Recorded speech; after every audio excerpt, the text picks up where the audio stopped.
Hi everyone, it's day 3 of my tech challenge, and today I'm doing a Webscraper in Python, and so the data that I web scrape for will be COVID locations of interest, and I will also create an API which I'll use tomorrow as my next tech challenge. So I've decided to use Flask for creating the APIs.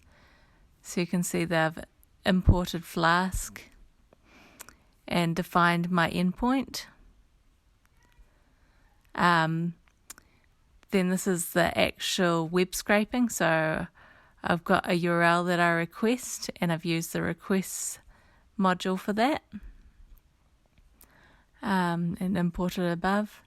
And then I use Beautiful Soup to actually do the HTML parsing and find the data that I want. So when you want to do some web scraping, you'll want to first go to the website that you're interested and look at how the different HTML elements are set up, because based on that, that's how you'll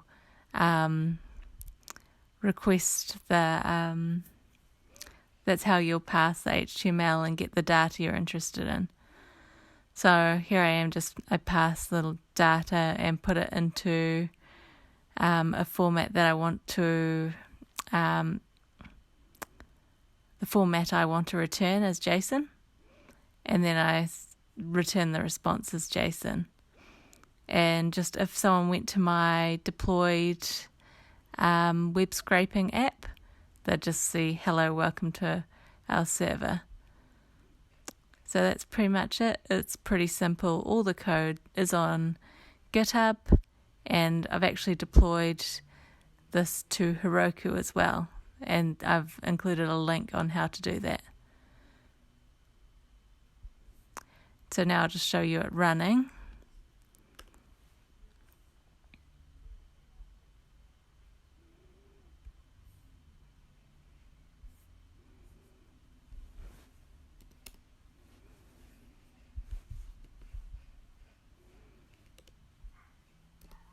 As you can see, I do a lot of development. I've got a lot of localhost. So that's welcome to our server. And if I hit our endpoint that I've set up, it'll go to the COVID website and get all the data for me. So I can see all the COVID locations of interest in New Zealand. That's pretty much it for today. See you guys tomorrow.